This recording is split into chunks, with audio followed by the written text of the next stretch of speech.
Welcome to the Neuropathy Support Group and Podcast. I'm Chris, and I'm so glad you tuned in. It's my hope with this podcast to help all of us gather information that might help those that need support dealing with this debilitating issue. Hello, and welcome to this podcast. Before we get started, let's get the formalities out of the way with the medical and privacy disclaimer. I am not a doctor or medical professional. The information on this podcast is from personal experiences and is meant for group support. Additionally, the information discussed is not meant to diagnose, treat, or cure any underlying conditions associated with neuropathy. All names here within are private and will not be shared with any outside sources. Please consult your healthcare provider before making any health decisions. If you have medical concerns or an immediate emergency, please contact your doctor or dial 911. Well, hello everyone, here we are another week. Whew, man, what a hot week this is going to be. We're looking at the highest temperature of 108 here in Fresno, California. That's crazy. But today's episode is going to be, can medicinal marijuana treat depression? So I'm going to stay with the same topic of marijuana and see if these things can help you if you have depression. I know for myself I do. And it was before I ended up with the neuropathy. But, during this time, it's progressively gotten worse. Yeah, I do take medication for it, but it's not 100%. But I try to get through my days and survive as much as I can. One thing I want to say, though, is the alpha-lipoic acid that I've been using for about a month now. To me, it feels like it's working pretty good. The edge has been taken off, the pain. Like I said, I'm usually getting a 10 the whole time. It's probably about an 8 now. But you know what? That's better than a 10, let me tell you. I can tell the difference. And it seems to be working for me. Might be something you want to talk to your doctor about and try it out and see if it's going to work for you. But any little bit of taking away that pain is going to help. Trust me. I mean, we all know that there's no cure out there, but if we can find anything reasonable for us to take, let's give everyone that opportunity to let us all know what you think, what works for you and what doesn't, so we all can try it out for ourselves. But like I said, we're going to be talking about marijuana again. That's usually a hot topic, especially here with my podcast. A lot of people want to know how that works. You got to remember, some of the states are still, marijuana is not something you can have. It's against the law to have. California, you can have it, and you're able to have it within your household. But the thing is, though, it's a state law, but it's not a federal law. So, they're still, they still have it rated as a Schedule 1 drug. So, in regards to the federal, you can still get, busted by having marijuana. So, you want to be careful. And again, talk to your doctor, because sometimes pain doctors, they take urine tests like every 6 months. You need to be very careful that you don't get caught up in that and then lose your doctor. So my recommendation is just flat out talk to your doctor about it and tell them, hey, my medication's not working. Can I use this, or can I try this then? It worked for me. I just put it on the table and told him, there's nothing more he can do for me in regards to increasing my medication for pain. So I'm going to start doing this. And I flat out told him, and he agreed with me. So try it, see if it works. Now, medical marijuana for depression. If you've been feeling sadness, you can't shake, or a lack of interest in activities you once enjoyed, you may be suffering from depression. And you're not alone. Depression affects some 350 million people across the globe. This common mood order is the leading cause of disability worldwide. Yet many people who have depression do not get the help they need. There are many treatments currently available, including oral medications and different therapies. Researchers are beginning to explore medicinal marijuana as an additional treatment. Here's more about the use of medical marijuana for depression, its benefits, and its possible side effects. There was one thing I forgot to tell you guys.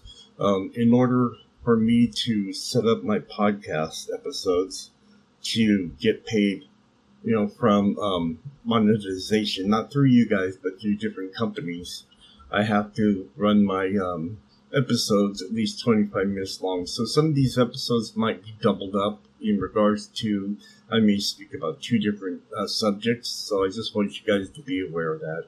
So what are the benefits of medical marijuana? Marijuana can be used as a tool for pain management. Medicinal marijuana may relieve symptoms of anxiety, and it's also recognized as a potential treatment for nausea and vomiting related to chemotherapy. A 2014 study published by the Hawaii Journal of Medicine and Public Health highlighted pain management as a potential benefit from medical marijuana. Participants in the study reported a 64% decrease in pain while using marijuana. Many also experienced a decrease in anxiety and better sleep while using the drug. A 2012 study explored cannabis as a means of controlling spasticity in people with multiple sclerosis.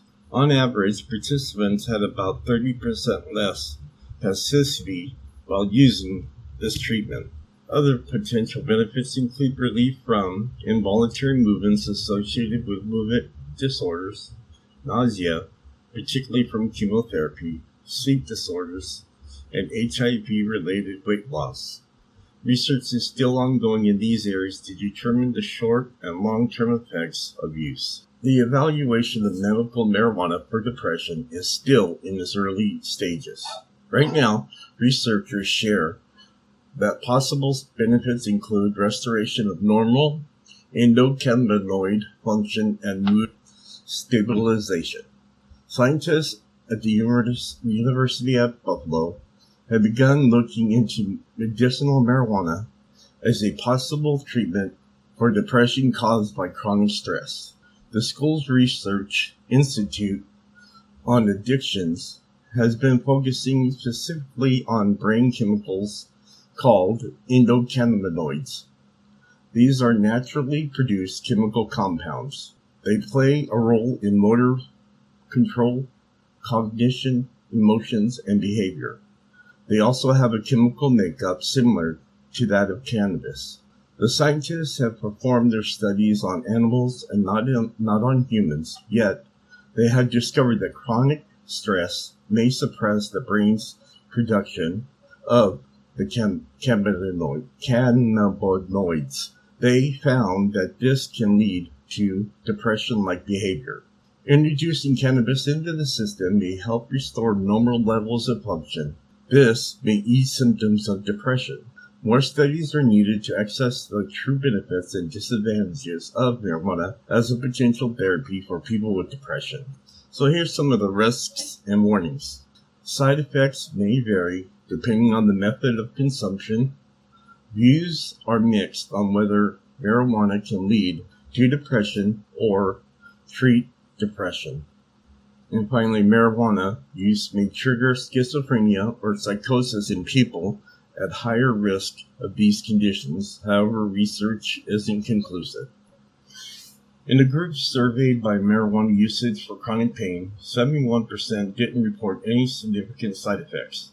6% reported a cough or throat irritation. And you know what? That usually comes along with smoking marijuana. There isn't any clear evidence to suggest that marijuana causes depression. However, there may be a link between the two. Some research suggests regular or heavy users of the drug are diagnosed with depression more than any of the non-smokers. Marijuana has also been linked with other mental health conditions. If you're at high risk of psychosis, it's important to know that marijuana may trigger schizophrenia or psychosis. Psychosis is a serious mental disorder characterized by detachment from reality. Symptoms can include hallucinations and delusions. The potential side effect of marijuana use may depend on the way you take it. Medicinal marijuana can be taken as a spray, pill, or patches. Research is ongoing with the traditional recreational methods such as smoking or vaping. The researchers at University at Buffalo are currently trying to figure out if a certain extract called cannabinoid could give the mood boosting benefits without leading to drug dependency. I'm sorry, but for myself, I don't see no drug dependency, and I don't find marijuana to be the gateway to other drugs, like most people say. So here's our traditional treatments for depression. Treatment of depression is unique to you and severity of your case. It's possible to successfully manage and treat mild, moderate, or severe depression. Mild depression may respond well to psychosocial treatments such as psychotherapy, also referred to as talk therapy. Drugs usually aren't recommended as a treatment for mild cases of depression. Psychological treatments such as behavioral or interpersonal psychotherapy are also a good first step for people who have moderate to severe depression. Antidepressants are another tool some doctors use for more severe depression cases. Examples include selective serotonin reuptake inhibitors and tricyclic antidepressants. Drugs can carry potential side effects and should be used under a doctor's supervision. Antidepressants must be used with caution in children and teenagers with depression. So next, tools for coping with depression. After you and your doctor develop a treatment plan, you can take further steps at home to cope with depression. Try cutting out extra responsibilities and stressors in your life. Give yourself room to breathe when you're feeling down. Add more structure to your day. You can set reminders on your phone when you have events or other can't miss responsibilities. Consider journaling. This can be a healthy outlet for you to openly and honestly divulge feelings of sadness, anger, or fear. And that was journals. So write it in a journal. Seek out groups that help with mental health. Your employer or church may have an assistance program that can help. Try not to isolate yourself. Although this can be difficult when you're feeling low, having a support network around you has a number of benefits. Discover new and fun ways to relieve stress and bad emotions. It could be as simple as taking a daily walk, striking some yoga poses, or trying meditation. Bottom line, although research in the field looks promising, more work needs to be done to assess whether medical marijuana is an effective treatment for depression. Beyond that, only 24 states and the District of Columbia allow the use of marijuana or medicinal use at this time. So if you're interested in a potential therapy and live in an area where medicinal marijuana is legal, consider discussing this with your doctor. They can help you determine whether this is a great option for you. Your doctor can also guide you through other options for treatment. Together you can develop the best strategy for you. I still got a little time left, so let's go talk about the effects of cannabis on your body for those that have never used it before. The flower of the cannabis plant is used for its recreational and medicinal purposes. The stalk or the stem of the cannabis plant is used for industrial purposes. The seed of the cannabis plant is used for food and household purposes. Cannabis is also known as pot, weed, and a dozen other names. While many people smoke or vape it, you can also use cannabis as an ingredient in food, beverages, and topicals. Different methods of ingesting cannabis may affect your body differently. When you inhale cannabis smoke into your lungs, the compounds immediately enter your bloodstream and quickly make their way to your brain and other organs.